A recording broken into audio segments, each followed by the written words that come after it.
Պարոն Խալաթյան, ունենք մի իրավիճակ, երբ չնայած լավատեսական հայտարարություններին Հայաստանն ու Ադրբեջանը խաղաղության պայմանագրի ստորագրման հարցում որևէ գործնական քայլի չեն գնում, Ադրբեջանը սահմանադրության փոփոխման հարցն է առաջ քաշում, ինչը մշուշոտ է դարձնում գործընթացը, ինչպես կմեկնաբանեք իրավիճակը։ Գործընթացը ակնհայտորեն փակուղում է եւ ես քանիցս առիթ եմ ունեցել նշել, որ իրականում խաղաղության համաձայնագրի այս գործընթացը Հայաստանի համար շատ կարևոր ուրեմն այսպես խաղաղության ժամանակահատված է ապահովում եւ նաեւ միջազգային դերակատարների հետ այսպես սլաքները ճշգրտելու հնարավորություն է տալիս, այսինքն նոր այսպես Հայաստանի ուրեմն հայ-ադրբեջանական հակամարտության հիմնահարցում, տարածաշրջանային ուրեմն նոր աշխարհաքաղաքական խճանկարի հարցում ուրեմն Հայաստանը ձևակերպում է նոր արտաքին քաղաքական նարատիվ, որի առաջ մղմանը առաջիկա տարիներին Հայաստանը ուղղելու է իր դիվանագիտական եւ քաղաքական ռեսուրսների զգալի մասը։ Եվ հետեւաբար այստեղ կարևորը մի կողմից ուրեմն դիվանագիտական դիրքերի ամրապնդումն է, Հայաստանի տեսակետի ճշգրտությունը միջազգային դերակատարներին հասնելը, իսկ մյուս կողմից շատ կարևոր է այդ ընթացքում զինվելը, այսինքն ռազմական պոտենցիալի վերականգնումը եւ զարգացումը, նոր տեխնոլոգիական պատերազմների զարգացումներին համահունչ։ Բուն ուրեմն հաշտության, խաղաղության գործընթացը գոնե տեսանելի ապագայում ես իրատեսական չեմ համարում, քանի որ Ադրբեջանը չափազանց անհաշտ եւ կարելի է ասել շարունակաբար հայատյաց քաղաքականություն է վարում, որը կարծես նույն Ալիևի նահանջի տեղ չի թողնում։ Ես կարծում եմ, որ խնդիրը այն է, որ Ադրբեջանի այսպես երիտասարդ պետականությունը չունի ազգային գաղափարախոսություն կամ որևէ ուրեմն ադրբեջանցի ժողովրդին, որը նույն բավականին բազմազգ ժողովուրդ է ինքնին, չունի կոնսոլիդացնող որևէ նարատիվ, ինչպես նշեցի, չունի ազգային գաղափարախոսություն եւ միակ այսպես ազգային ինքնության սնման աղբյուր հանդիսանում է արմենաֆոբիան կամ հայատյացությունը, այսինքն այստեղ մենք պետք է հասկանանք նաև Ադրբեջանի պետականության հիմքում ընկած այդ շատ կարևոր եւ մեզ համար վտանգավոր հանգամանքը պատկերացնելու համար, թե արդյոք Ալիևը տեսանելի ապագայում կարող է գնալ հարաբերությունների կարգավորման, արդյոք նա կկտրի այն ճյուղը, որի վրա նստած է, ես կասկածում եմ։ Այս պրոցեսը կարծում ենք, որ սառեցված կմնա, էսկալացիա այնուամենայնիվ չի լինի։ Ես կարծում եմ կունենանք ոչ պատերազմ, ոչ խաղաղություն իրավիճակ, որը որոշակի ժամանակային ընդգրկում կունենա, գուցե տարիների, եւ մենք կարծես վերադառնում ենք նախքան 44-օրյա պատերազմը կամ նախքան քառօրյա պատերազմը եղած իրավիճակ, պարզապես ցավոք սրտի առանց Արցախի, երբ կողմերի դիրքորոշումները բավականին հեռու են միմյանցից, իհարկե այսօր առերևույթ կա որոշակի կողմերի դիրքորոշումների մերձեցում, բայց ես դա կարծում եմ խաբկանք է, որովհետև առանցքային հարցերում Ալիևը նահանջի չի գնում, հստակ իմանալով, որ նահանջի չի գնալու նաև Հայաստանը։ Այսինքն մենք ունենանք ոչ պատերազմ, ոչ խաղաղություն մի իրավիճակ, երբ հետագայում արդեն նաև ինչ-որ տեղ աշխարհաքաղաքական արտաքին զարգացումները կհուշեն, թե ինչ տրամաբանությամբ եւ ինչ արագությամբ կընթանա գործընթացը։ Նոր համարում եք, որ օրինակ սահմանազատման գործընթացը շարունակվի, բայց խաղաղության պայմանագրի հարցում իրավիճակը կանգնած մնա, ինչպես դուք նշեցիք։ Ես կարծում եմ, որ այստեղ էլ կան բավականին հետաքրքիր նրբություններ, այո, հնարավոր է սահմանազատման գործընթացի շարունակություն, բայց ես հնարավոր չեմ համարում, կարծում եմ, որ Ալիևը դա նույնպես ուժի ցուցադրության համար կօգտագործի, Ադրբեջանը մեզ չի վերադարձնի շուրջ 200 եւ ավելի քառակուսի կիլոմետր տարածքը եւ այդտեղ էլ Ադրբեջանը կգտնի իր այսպես իր տեսանկյունից իր ռեգիոնալ դոմինանտությունը ընդգծելու միջոց, հա, գուցե բոլոր հնարավոր մասերում սահմանազատում արվի, բայց կոնկրետ այն տեղերում, որտեղ որ Ադրբեջանը մեզանից հողատարածք է զավթել, այդտեղ Ադրբեջանը զիջում չի անի, ինչը եւս մի նոր դիվանագիտական քաղաքական լարվածության առիթ կլինի եւ կհեռացնի կողմերին խաղաղությունից, իսկ ես կարծում եմ, որ Ալիևը դրանից առանձնապես չի տխրելու։ Խոսենք վերջին օրերին հոգևորականների եւ իշխանությունների միջև ստեղծված լարվածությունից, բայց ավելի շատ իրավական տիրույթում Հաճախ իշխանությունը խոսում է, որ եկեղեցին պետք է բերել ավելի թափանցիկ դաշտ ֆինանսական առումով, բայց ռեալ քայլեր չկան։ Դուք ինչպես եք պատկերացնում այդ process-ը, միջազգային ինչ փորձ կա այդ առումով։ Ասեմ, որ միջազգային փորձը բավականին խայտաբղետ է այդ առումով, իհարկե կան պետություններ, որտեղ եկեղեցին առանձնաշնորհյալ կարգավիճակ ունի, այդ թվում ֆինանսական տեսանկյունից, բայց հատկապես Արևմտյան Եվրոպայի պետություններում եկեղեցու ֆինանսական թափանցիկությունը հստակորեն ապահովվում է եւ այստեղ շատ կարեւոր է հասկանալ, որ թափանցիկություն ասելով ամենևին պետք չէ հասկանալ հարկատվություն, վարչապետը առիթ ունեցել է ասելու, որ իրենք պատրաստ են անգամ հավաքված եկամտահարկը հետ վերադարձել եկեղեցուն ֆինանսական թափանցիկության ապահովման դիմաց, այսինքն այստեղ շատ կարևոր է ֆինանսական մուտքերի թափանցիկությունը։ Ես կարծում եմ, որ սահմանադրության տեսանկյունից դա որևէ կերպ չի հակասի ուրեմն եկեղեցու առանձնաշնորհյալ սահմանադրաիրավական կարգավիճակին, որպես մեր պատմական, հոգևոր ինքնության աղբյուր եւ մեր ազգային պետականության ինքնության գործում մեծագույն դերակատարում ունեցող կառույց, որովհետեւ այդ առանձնաշնորհյալ կարգավիճակը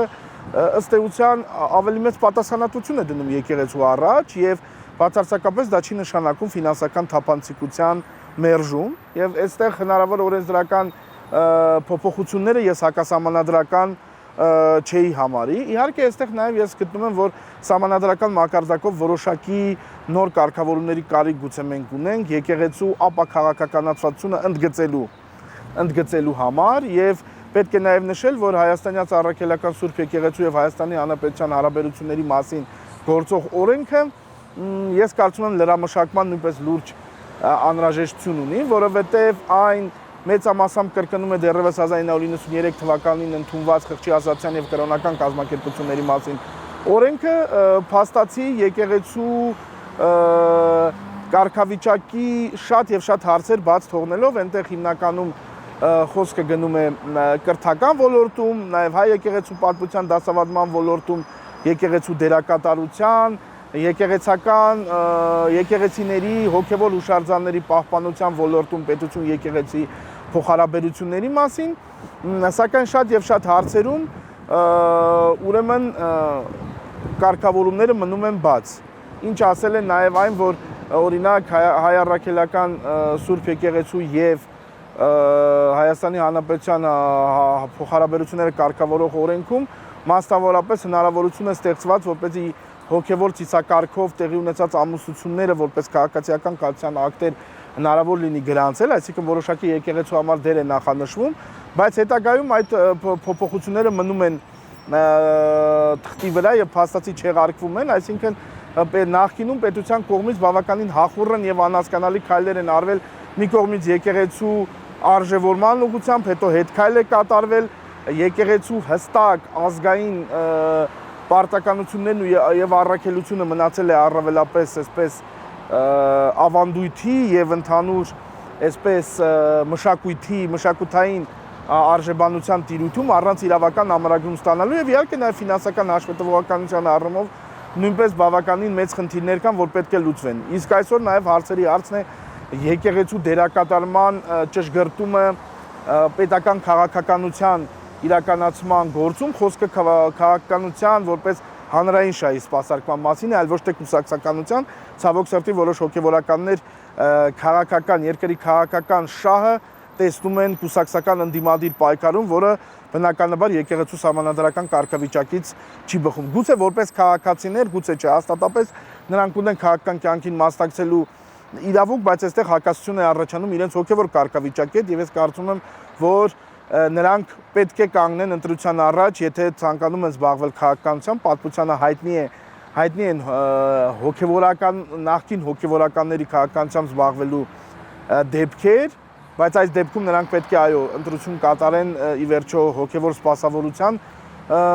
ուղով են ցանկանում գնալ թե քաղաքական գործունեության։ Այնուամենայնիվ վարչապետը գրառում էր արել, նշելով, որ Հայաստանի Հանրապետությունը պետք է մասնակցություն ունենա կաթողիկոսի ընտրության հարցում, ստացվում է ժողովուրդը Կան դեպքեր, երբ հոգևոր առաջնորդների ընտրության հարցում մարդիկ մասնակցություն են ունենում։ Դե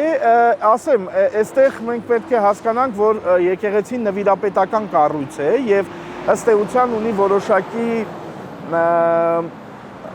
հիերարխիկ համակարգ եւ այստեղ վարչապետի ասածը կարծում եմ պետք է ավելի լայն կոնտեքստում ընկալել, որ պետության մասնակցության բազմաթիվ դեպքեր, բազմաթիվ ձևեր կան, օրինակ աշխարհիկ պատվիրակների բավականին լայն թվականակի ընդգրկումը, այնպես ինչպես օրինակի համար պետական բուհերում է տեղի ունենում, հա, երբ որ մի քանի աղբյուրներից է ձևավորվում օրինակ կառավարման խորհուրդը բուհերի, այդ թվում պետության, բայց ոչ միայն, եւ դրանով ապահովում է նաեւ կրթության ոլորտում պետական քաղաքականության իրականացումը, այստեղ եւս կարելի է մտածել նման ինչ-որ մոդելի մասին, բայց պետք է նաեւ այստեղ շատ կարեւոր մի բան հիշել, որ բոլոր դեպքերում ավելի քան 1700 տարի եկեղեցին ունեցել է կաթողիկոսի ընտրության ուրույն կարգ, այսինքն այստեղ շտապել պետք չէ եւ շատ կարեւոր է պատմական ավանդույթը չխախտելով հանդերձ գնալ որոշակի էվոլյուցիոն զարգացումների, օրինակ չմոռանանք նաեւ պատմությանը հայտնի է Պետրոս առաջինի ռեֆորմների դեպքը, երբ ըստ էության բավականին մեծ լիազորություններ ունեցող եկեղեցին բերվեց որոշակիորեն նաեւ պետական կառուցակարգի դաշտ ապահովելու համար աշխարհիկ եւ հոգեվոր իշխանությունների գործունեության սինխրոնությունը եւ այստեղ նաեւ շատ կարեւոր է գուցե եկեղեցու պետությունից եկեղեցու անջատ լինելու գաղափարի վերաիմաստավորումը, որտեղ եթե մենք գնում ենք եկեղեցու դերակատարման մեջ պետության մասնակցության որոշակի ընդլայնման ուղղությամբ, ուրեմն նաեւ մենք պետք է վերանայենք այդ եկեղեցի եւ պետություն ուրեմն անջատ լինելու այդ գաղափարը ոչ թե ամենևին կրոնապետություն դառնալու առումով, այլ որոշակի սինխրոն եւ փոխներգործուն գործունեության մոդել որոնելու առումով եւ ես կարծում եմ այստեղ սահմանադրական բարեփոխումները շատ կարեւոր պատե առիթ են իրավամբ հանրային լայն քննարկումների արդյունքում հասկանալ մեր ազգային ամենանվիրական կառույցներից մեկի այսպես ասենք ներքին զարգացման, առողջացման եւ պետության հետ հաշտեցման սահմանադրական գործիքակազմերի ընտրության առումով։ Թեման մի փոքր փոխենք, ազգային ժողովի պատիվ ունեմ խմբակցությունը վարչապետի թեկնածու է առաջադրել Մասիսի քաղաքապետ Դավիթ Համբարձումյանին, Հայաստան խմբակցությունը հայտարարել է, որ անհրաժեշտ ձայներ կապահովի գործընթացի համար, բայց պարզ է, որ վերջնարդյունքում հնարավոր չէ, քանի որ չունեն անհրաժեշտ ձայներ, ինչ եք կարծում ինչի համար է գործընթացը։ Ես ինչպես եւ նախկինում, երբ այլ տեխնացուի մասին էր խոսք գնում, ես կարծում եմ, որ մենք գործ ունենք բնականon քաղաքական գործընթացի հետ, նախընտրական բնույթի եւ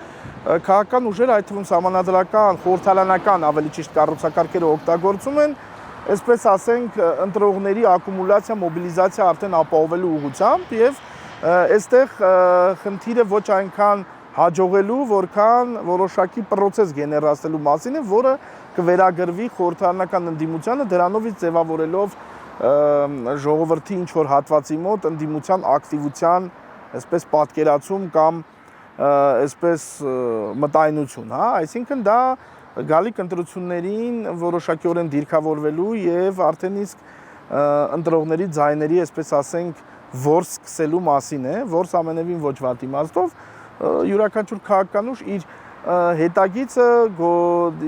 իր ուրեմն քաղաքական դիրքավորումը հաշվի առնելով ընտրում է որոշակի մարտավարություն, թե որքանով է այդ մարտավարությունը ընդունելի,